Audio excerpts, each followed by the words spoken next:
Revenge with Karen. The first thing Bryce did when he walked into the office wasn't introduce himself to the team. It was to complain that the ergonomic Herman Miller chairs didn't have enough lumbar aggression. That was the phrase he used, lumbar aggression. I sat in the back of the conference room, nursing a lukewarm coffee that tasted like burnt ambition and office supplies, watching him pace. He was wearing a suit that cost more than my first car and a smile that didn't reach his eyes. Predator in Italian wool. He was the new CTO, brought in specifically to grease the wheels for the impending $500 million merger with Apex Corp. But from where I was sitting, Bryce wasn't grease. He was sand, and he was about to get poured directly into the gears of machine I had spent 15 years building. I'm Karen. No, not that kind of Karen. I don't ask for managers. I am the person managers call when the digital sky is falling. I'm a lead product security engineer. In plain English, I build the vaults where the company keeps its skeletons, its gold, and its proprietary algorithms. I don't talk much. I don't network. I don't do team building trust falls because I know exactly who in this room would drop me to save their quarterly bonus. I write code that works. I encrypt data that needs to stay buried, and I go home to my cat and my silence. But silence, apparently, is a liability when a guy like Bryce enters the room. Listen up, rock stars, Bryce announced, clapping his hands together with a sound that echoed like a gunshot in the quiet room. He had that energetic, manic vibe of a guy who microdoses mushrooms and listens to podcasts about biohacking. We have 6 weeks until the merger ink dries. 6 weeks to trim the fat. I've been looking at the repo, and honestly, it's a mess. It's bloated. It's legacy. Said the word legacy like it was a slur. In the tech world, legacy usually means old and clunky. But in my corner of the world, high-level encryption and product security, legacy means battle-tested. It means this code has survived Russian botnets, Chinese phishing campaigns, and 3 different catastrophic server floods. But Bryce didn't see armor. He saw rust. We need to be agile, Bryce continued, pacing so fast I got dizzy just watching him. Need to be lean. If a piece of code isn't directly driving revenue or user acquisition, it's dead weight. We are purging the system. We are going to migrate everything to the cloud-native, serverless architecture I implemented at my last startup. A murmur went through the room. His last startup had imploded because they leaked 40,000 user credit card numbers on the dark web. But nobody said that. Everyone just nodded, terrified for their jobs. Karen, I said, pivoting suddenly to point a manicured finger at me. You're in charge of, what is it? Internal protocol security. That sounds like a fancy word for cost center. I didn't blink. I just set my coffee cup down, deliberately slow. It's encryption, Bryce. I secure the data transfer tunnels. Without them, the merger documents are just plain text files floating on the internet for anyone to grab. He laughed. A short, barking sound. Encryption. Right. Have third-party tools for that now. AWS handles that. We don't need custom scripts clogging up the pipeline. Your department, it feels heavy. It feels like it got comfortable. Comfortable? I repeated, my voice flat. My code is the only reason we passed the SEC audit last year. That was last year, Bryce dismissed, waving his hand as if swatting away a fly. This is the future. We are cutting the cord. I want a full audit of your repositories by Friday. Anything that isn't critical to the UI demo gets archived. And by archived, I mean deleted. Hey, real quick, if you're enjoying this dive into corporate madness, do me a favor and hit subscribe. It helps us keep the lights on and the stories coming. Okay, back to the carnage. The meeting ended with a flurry of buzzwords, synergy, paradigm shift, low-hanging fruit. I walked back to my desk, my stomach churning with a cold, hard knot of realization. This wasn't just a restructuring. This was a demolition. Bryce didn't understand the architecture. He looked at a load-bearing wall and saw something that blocked his view, so he was going to take a sledgehammer to it. The problem was, the wall he wanted to knock down, my core synthesis project, wasn't just some old script. It was the master key generator. It was a complex, multi-layered system that constantly rotated the decryption keys for our most sensitive legal archives. If you deleted that, you didn't just lose the code. You lost the ability to read every contract, every patent, and every merger document we had signed in the last decade. It was designed to be secure. It was designed so that if someone hacked us, they couldn't read the files without the live generator. And Bryce wanted to delete it because he thought it looked bloated. I sat at my desk, surrounded by 3 monitors glowing with the comforting green and white of terminal text. I could have marched into his office. I could have drawn a diagram. I could have shouted. But I knew men like Bryce. If I fought him, he would dig in. He would see it as a challenge to his authority. He would fire me for insubordination and then delete the code anyway, just to prove a point. No, I needed a different approach. My Slack pinged. It was Dave, junior dev who still thought open-source libraries were safe to use without checking the dependencies. Dave, hey Karen, did you see? Bryce just revoked write access to the main repo for the security team.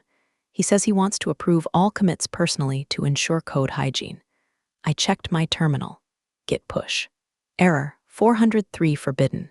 Write access denied.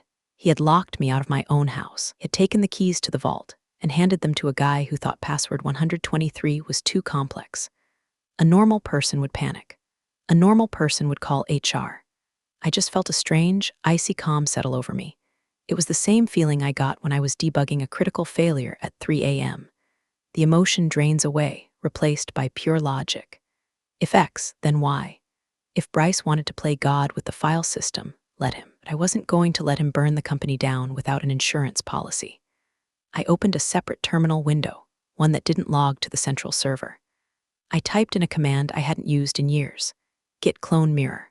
I wasn't just downloading the files. I was cloning the entire history, the branches, the tags, and most importantly, the encryption logic that lived in the hidden subdirectories Bryce didn't even know how to list. I pulled it all down, every line of code I had written for 15 years. The progress bar crawled across the screen. 10%, 35%, 68%, Karen. I minimized the window instantly. Bryce was standing at my cubicle wall, leaning over like a guidance counselor trying to relate to a troubled teen. "We need to talk about your attitude in the meeting," he said, smoothing his tie. "I know change is hard. I know you old guard engineers get attached to your little scripts. But I need team players. I need people who are hungry." I looked up at him, keeping my face completely blank. "I understand, Bryce. You want efficiency. You want modern." "Exactly." He pointed at me, beaming. "See, you get it. I'm going to need you to hand over the documentation for your encryption protocols. I'm bringing in a consulting firm, some guys I know from Stanford, to rewrite it in Rust. Faster, cleaner, rewrite the encryption logic," I said slowly. "In 6 weeks. They're wizards, Karen, wizards. Just give them the docs." "Sure," I lied. "I'll compile them for you. Great, and hey, let's try to smile more, yeah? The merger is a celebration." He tapped my desk twice and walked away, already typing on his phone. I brought the terminal window back up. Status, 100% complete. I pulled a heavily encrypted, hardware-locked USB drive from my lanyard. It was a ruggedized drive, the kind you could run over with a tank. I plugged it in. I moved the mirrored repository onto the drive. Then, I initiated a script on my local machine to scrub the logs of the download. I wasn't stealing the company's property. I was saving its life. Or maybe I was preparing the weapon that would end it. I hadn't decided yet. As I watched Bryce high-five the sales VP across the room, talking loudly about how he was disrupting the workflow, I knew one thing for sure. He was going to delete the safety protocols. He was going to cut the parachute because he thought the backpack looked too heavy. And when he hit the ground, I wanted to make sure I was the only one holding the ripcord. I ejected the USB drive. I put it in my pocket. It felt heavy, like a stone. "Want legacy gone, Bryce?" I whispered to the empty air. "Be careful what you wish for." The first shot had been fired. He had revoked my access. He had insulted my work. He had threatened my team. Now, I was just going to sit back and watch him load the gun he was pointing at his own foot. The next morning, the office smelled like ozone and panic.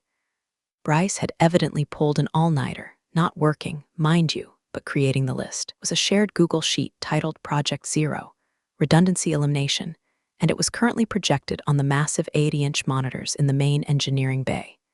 It was a kill list. Rows and rows of file names, directories, and libraries were highlighted in neon red.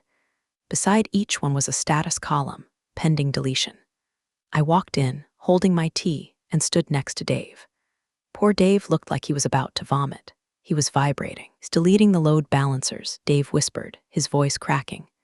"Karen, look at row 42. He marked the Traffic Shaper Pi script as redundant because he said the cloud provider does it automatically. The cloud provider charges us 10 cents per gigabyte for that service," I said calmly. My script does it for free. He doesn't care about the cost, Dave hissed. He cares about the file count. He said we have too many files, wants to get the repository size down by 40% before the merger audit. He thinks it makes us look lean. I scanned the list. My eyes stopped at row 108. File, /usr/local/bin/core synthesis kproj owner. K. Mitchell reason for deletion, obfuscated logic, lacks documentation, non-standard file extension. Looks like junk data. Action, immediate purge. My heart didn't skip a beat. It hammered once, hard against my ribs, a singular thud of rage. Junk data. Core synthesis kproj wasn't junk. It was the beating heart of our security infrastructure. It was a custom key encapsulation mechanism. Chem, I had written 5 years ago when we realized standard RSA keys were getting too slow for the volume of legal docs we processed. Non-standard file extension was a security feature to prevent automated ransomware from encrypting our encryption keys. It was obfuscated because if you could read the logic, you could reverse engineer the master seed. Bryce was looking at a nuclear reactor control rod and calling it a useless metal stick. I walked over to the glass-walled fishbowl where Bryce was holding court with his new Tiger team, 3 guys in Patagonia vests who looked like they were 12 years old. Bryce, I said, stepping into the room. I didn't knock. He looked up, annoyed. Karen, we're in a sprint planning session unless the building is on fire. Row 108, I said, the core synthesis project, you have it marked for purge. Ah, yes, he leaned back, lacing his fingers behind his head. The mystery file. My guys looked at it. It's spaghetti code, Karen. It's dense, unreadable, and frankly, it smells like job security. We're replacing it with a standard AES 256 library. It's not just encryption, I said, keeping my voice dangerously level. It's the key generator. It links the timestamp of the merger contracts to the digital signature. If you delete that file, the handshake fails. The documents won't open. They will lock down permanently. Bryce rolled his eyes and looked at his Tiger team. They snickered. One of them, kid named Tyler, who was probably still on his parents' health insurance, spoke up. Actually, Karen, we checked the dependencies. Nothing calls that script. It's orphaned code. It's not running in the active pipeline. It's not running because it's an asynchronous daemon, I explained, trying to use small words. It wakes up only when a contract is accessed.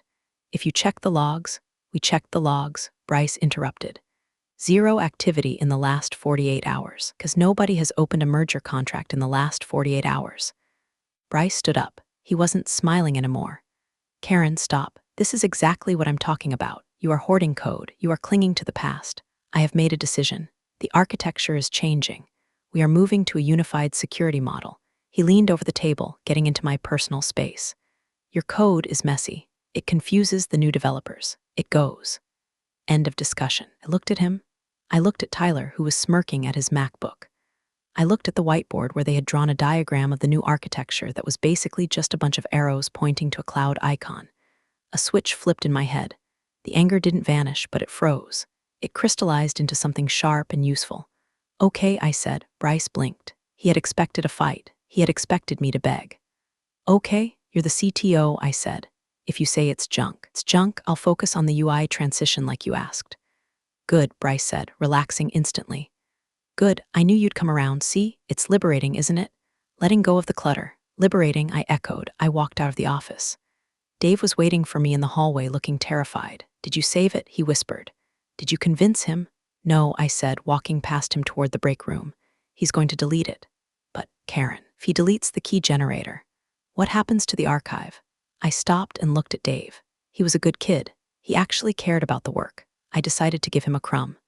Dave, do you remember when I told you to never hard-code credentials? Yeah.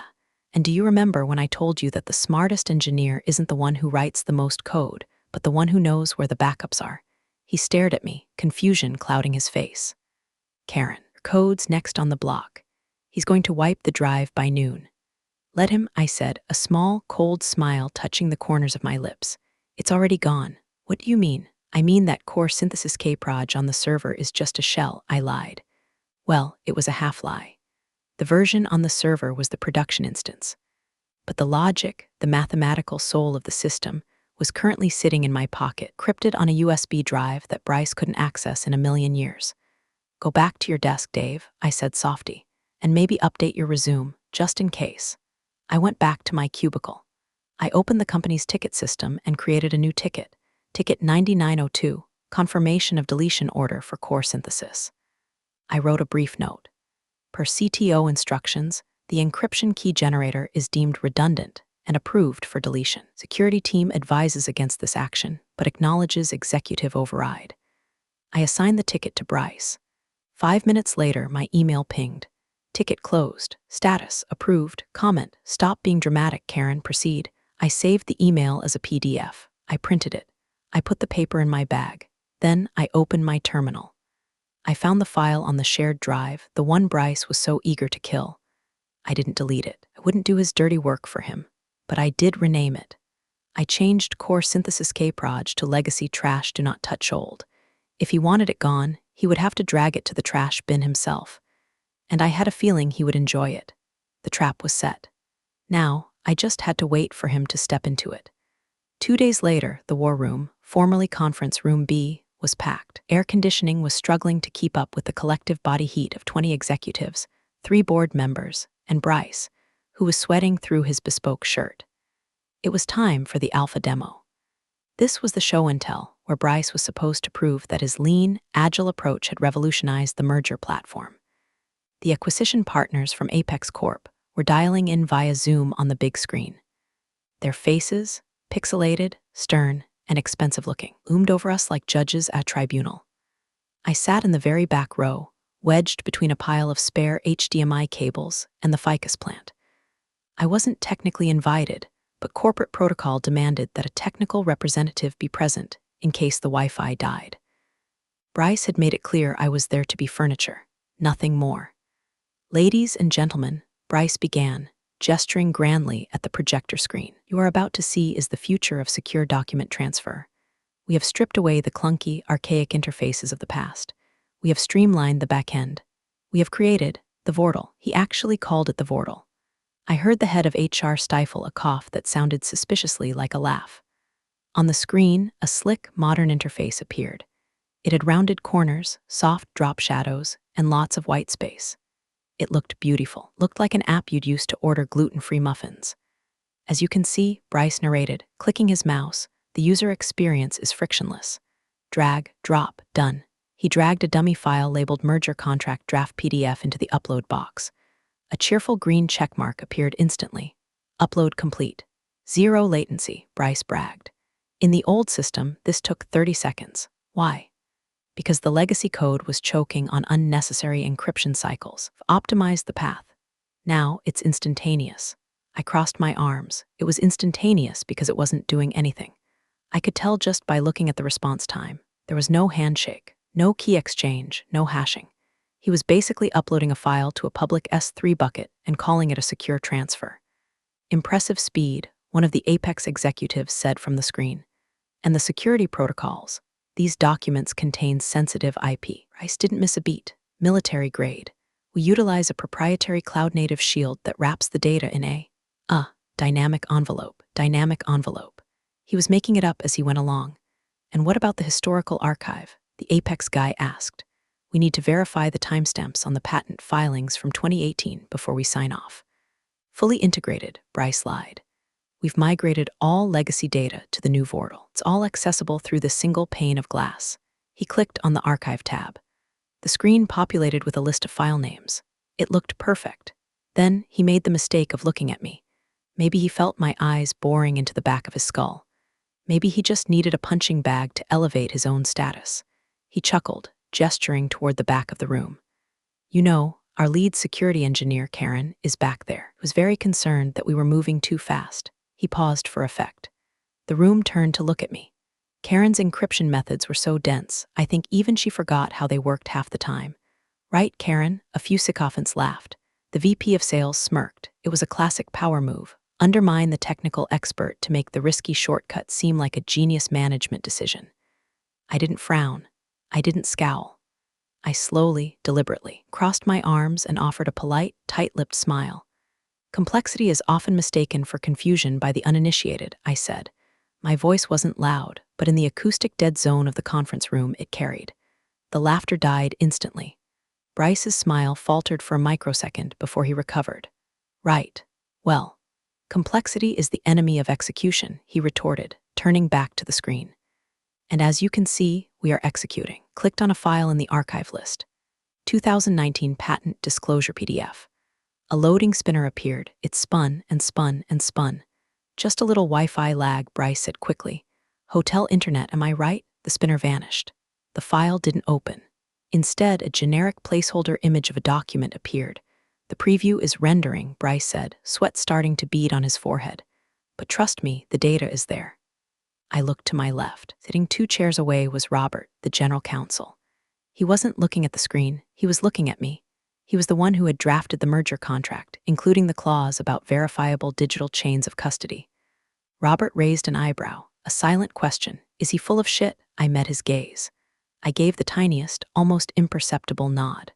Robert closed his notebook. He didn't say anything, but the shift in his body language was tectonic. He knew. Bryce wrapped up the demo with a flurry of slides showing projected cost savings. We are ready for the final data migration this weekend, he announced. Come Monday, the old system is history. As the room cleared out, Bryce stopped by my chair. He was high on adrenaline. See, he whispered, leaning down. Nobody cares about your math, Karen. They care about the UI. They care about the story. It was a nice story, Bryce, I said, standing up. I just hope the ending holds up. You're just bitter because I'm deleting your life's work, he sneered. I'm not bitter, I said, slinging my bag over my shoulder. I'm observant. You showed them a menu, Bryce, but you didn't check if the kitchen was on fire. I walked out. Let him have his victory lap. He didn't realize that by migrating the data without the active key generator, it was essentially moving 1,000 locked safes into a new room without bringing the combinations. He thought he was cleaning house. He was actually bricking the entire company. The fallout from the demo was slow at first, like a crack in a dam that starts as a hairline fracture. It began the next morning, not with a scream, but with a polite knock on my cubicle wall. It was Sarah from compliance. Sarah was a woman who lived her life in shades of beige and gray, terrified of any deviation from protocol. She held a printed copy of the merger agreement as if it were a holy text. Karen, she asked, her voice trembling slightly, do you have a minute? I have a question about the active keychained dual-auth signatures. I spun my chair around. What about them, Sarah? She fiddled with her glasses.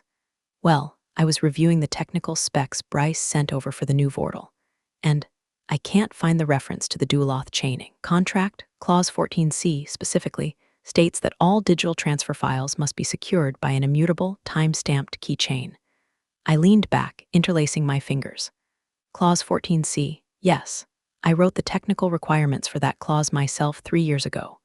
Right, Sarah said, so? Where is it in the new system? Bryce said the new system is streamlined. But if we don't have that specific signature type, receiving bank's automated system will reject the transfer. The merger funds won't clear. This was the smoking gun. The Vortal was just a web interface. It didn't have the back-end logic to generate those specific, legally mandated cryptographic signatures. That logic lived in core synthesis kproj. The file Bryce had marked as junk. Did you ask Bryce? I asked innocently. I did, Sarah whispered, looking around to make sure nobody was listening. Told me not to worry about legacy legalese and that the cloud wrapper handles it. The cloud wrapper, I repeated. Sarah, there is no cloud wrapper. That's a marketing term. Sarah's face went pale, but he showed us the demo. The files uploaded. The green checkmark appeared. I looked her dead in the eye. Sarah, you can program a green checkmark to appear when you click a button. That doesn't mean the data was processed. It just means the button works. So, she swallowed hard, saying the system he demoed isn't compliant? I'm saying, I replied, lowering my voice to a conspiratorial whisper, that there is no system. There is a front end. There is a database. But the bridge between them, the encryption engine that satisfies Clause 14C, is currently sitting in a folder marked for deletion because Bryce thinks the file name is ugly. Sarah looked like she was going to faint. If we missed the transfer window because of a compliance rejection, the penalty fees alone are $5 million a day. I know, I said. Karen, you have to fix it. You have to put the code back. I can't, I said, gesturing to my screen. My right access was revoked. Bryce controls the repository. If I touch it, I'm violating a direct executive order. I could be fired for insubordination. But the merger, Sarah, I said gently. I did my job. I built the system. I maintained it. I warned him. I have a paper trail of tickets and emails. If Bryce wants to drive the bus off the cliff, I can't stop him from the backseat. I'm just a passenger now. Sarah clutched her binder to her chest. I need to talk to legal. You should, I agreed. Talk to Robert. Tell him to ask Bryce to demonstrate a live decryption of a Clause 14C document. Not a slide. A live decryption. Sarah nodded frantically and scurried away toward the executive wing. Turned back to my monitor. I wasn't happy, exactly. This was my company too. I had stock options. If the merger failed, they were worthless. But there was a grim satisfaction in watching the dominoes fall exactly as I had calculated. Bryce had mistaken engineering for decoration. He thought code was just something you bought and styled. He didn't understand that in our world, code is law. And you can't disrupt gravity, no matter how nice your suit is. Buzzed. A text from Dave. Dave, dude. Legal just stormed into Bryce's office. Why is everyone yelling about keys? I took a sip of my tea. It was still warm. Me, just tidying up, Dave, just tidying up. By 2:00 p.m., the atmosphere in the office had shifted from busy to hostage situation. The door to Bryce's office had been closed for an hour. Through the glass, I could see Robert, legal, and Sarah, compliance, gesturing wildly. Bryce was pacing, his face a mottled shade of crimson. Then the door flew open. Karen, Bryce bellowed. He didn't walk to my desk, he marched. Trailing behind him was a man I didn't recognize, a severe-looking guy in a charcoal suit carrying a heavy laptop. This was the auditor, the external validator from the acquiring bank. Karen, Bryce snapped, arriving at my cubicle. Mr. Henderson here is having trouble verifying the system integrity. He seems to think there's a gap. Mr. Henderson stepped forward. He looked like he ate tax codes for breakfast. Miss Mitchell, I'm attempting to run a standard handshake validation against your current repository. The hash matches for the static files, but whenever I try to generate a dynamic session key, the system times out. That's strange, Bryce interjected, his voice tight. It worked fine in the demo. The demo was a UI mockup, Bryce, I said calmly. I turned to the auditor. Mr. Henderson, you trying to validate against core synthesis? I'm trying to validate against the entire codebase, Henderson said. But yes, the call to the KEM, key encapsulation mechanism, returns a null value. That's because the KEM isn't linked, I said. It's been deprecated. We're moving to cloud native, remember? I shot a look at Bryce. Bryce's eyes bulged. Just fix it, Karen. Give him the test file he needs. I can't give him a file generated by a system that you flagged for deletion, Bryce. That would be deploying deprecated code. I am ordering you to generate a valid key. Bryce shouted. The entire office went silent. I looked at Henderson. Do you have a test payload? I do. Henderson handed me a USB stick. It's a dummy contract. Encrypt it using the Clause 14C standard. If you can open it and verify the signature, we pass. I took the stick. I plugged it in. Now, here was the moment of truth. I could have fixed it. I could have pulled up my hidden terminal, run the script from my personal backup, and saved Bryce's hide.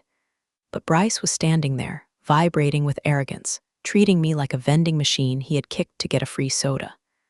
I typed a few commands.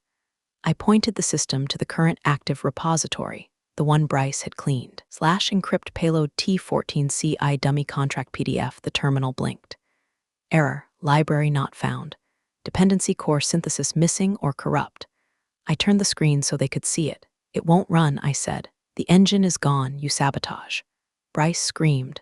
He actually pointed a finger in my face. You did this, you hid the dependencies.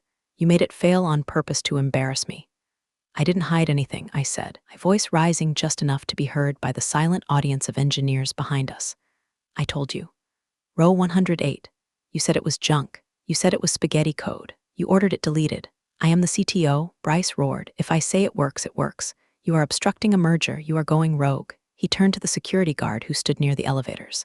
Escort her out. Now. Revoke her badge. She is a security risk. Henderson, the auditor, looked shocked.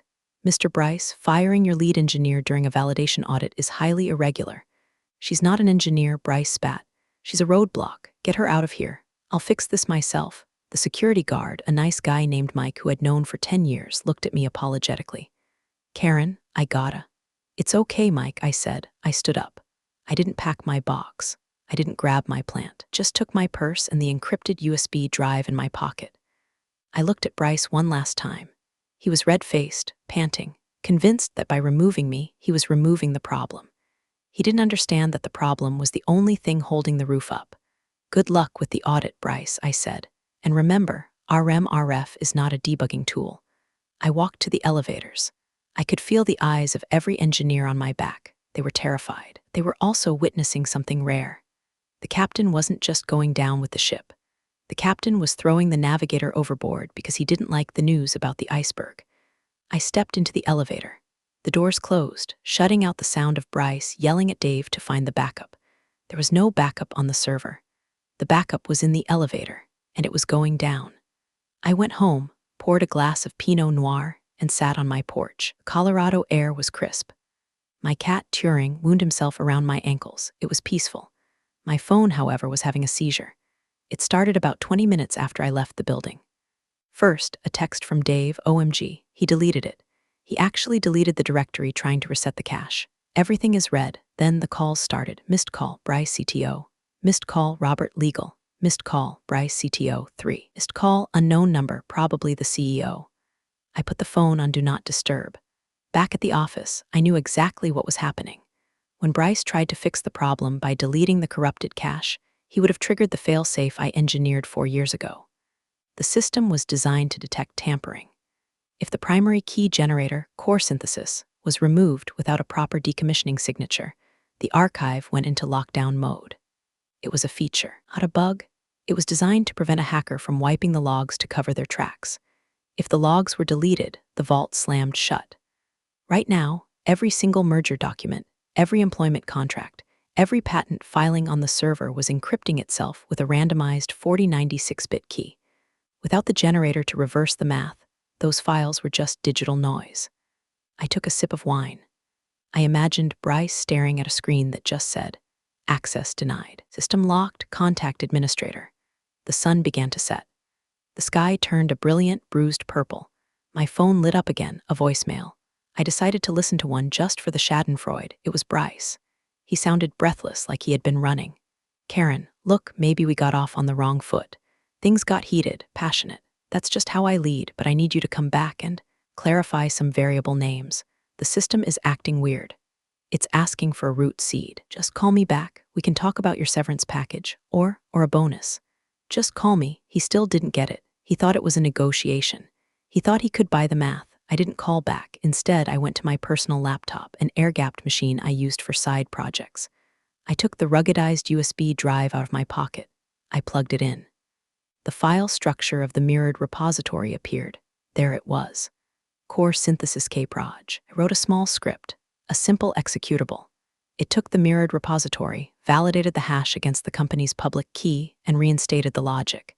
It was a patch, a one-click cure. I named the file exit KYXE. I wasn't going to give it to them. Not yet. You see, in encryption, there's a concept called proof of work. You have to expend energy to prove you are who you say you are. Bryce hadn't done the work, hadn't suffered enough to understand the value of what he had destroyed. I checked my email on my phone. An automated alert from the company's server, which I still had shadowed to my personal account because Bryce forgot to revoke my email aliases, popped up. Critical alert, storage integrity failure. Attempting recovery, failed. Critical alert, merger deadline imminent. 48 hours remaining. They were 48 hours away from losing a $500 million deal. The only person who could save them was currently watching a squirrel bury a nut in the garden. I took another sip of wine. "Let it burn for night," I told Turing. "Let them see how dark it gets without the light." The storm wasn't just brewing, it was overhead, and I was the only one with an umbrella. The next morning, a courier arrived at my house. He handed me a letter. It wasn't a lawsuit. It was a consulting contract. Rate, $500/hour. Scope, emergency system restoration. Signed, Robert, General Counsel. I laughed. $500 an hour. That wouldn't even cover the emotional damage of listening to Bryce use the word synergy. I shredded the contract. Back at the office, the situation had gone from crisis to funeral. I knew this because Dave was texting me a play-by-play from the bathroom stall. "Dave, the CEO is here. The Apex partners are physically here in the boardroom. Bryce is sweating so much he looks wet. He claims he fixed it overnight with a hotfix from a freelancer. He had probably hired someone off Upwork to patch a UI layer over the gaping hole in the back end. It was time. I didn't sign the contract. I didn't call. I just got in my car and drove to the office. I still had my physical access card. Bryce had ordered it revoked, but Security Mike had forgotten to process the request. Loyalty pays. I walked into the building. The reception area was eerily quiet. I took the elevator to the 40th floor. The boardroom was glass-walled. I could see everything. The CEO sat at the head of the table, looking like he was chewing glass. The Apex partners sat opposite, arms crossed, skepticism radiating off them like heat waves. Bryce stood at the front. He looked haggard. His eyes were wild. We experienced a minor glitch with the legacy cache, Bryce was saying, his voice cracking, but we have modernized the stack. What you're about to see is the fully realized Vortal. I stood outside the glass doors.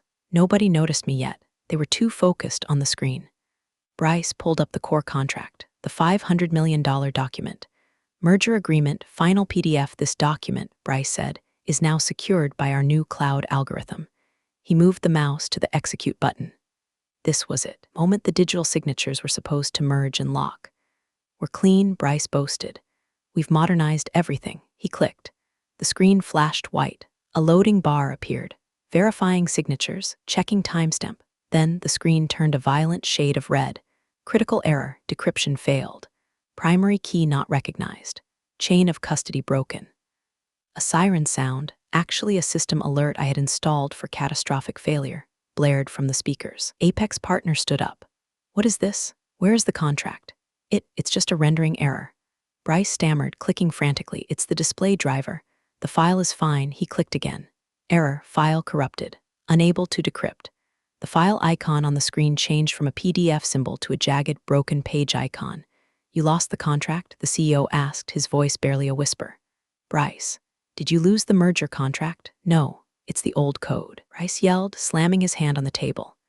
It's that damn legacy junk interfering with my new system. It's Karen's fault. She left booby traps. That was my cue. I pushed the glass doors open. I didn't leave traps, Bryce, I said. My voice was calm, cutting through the panic like a scalpel. I left load-bearing walls. You're the one who removed them. The room froze. All heads turned to me. I stood in the doorway, wearing jeans and a hoodie, looking like the only person in the room who wasn't about to have a heart attack. You, Bryce pointed a shaking finger at me. You did this. You sabotaged the key generator. I didn't touch the key generator, I said, walking slowly toward the head of the table. You did. You marked it for deletion. You said it was bloated. You said it was junk. It is junk. Bryce screamed. He was losing it completely now. The facade of the cool, tech bro visionary had crumbled, revealing a frightened, incompetent child. It's incompatible with the new architecture. It's causing conflicts. If I could just scrub the last remnants of your trash code off the server, the new system would work. Is that what you think? I asked, stopping at the end of the table. I looked at the CEO. He thinks my code is the problem. He thinks if he deletes the cache, the last place the encryption keys are temporarily stored, the system will magically reset and work.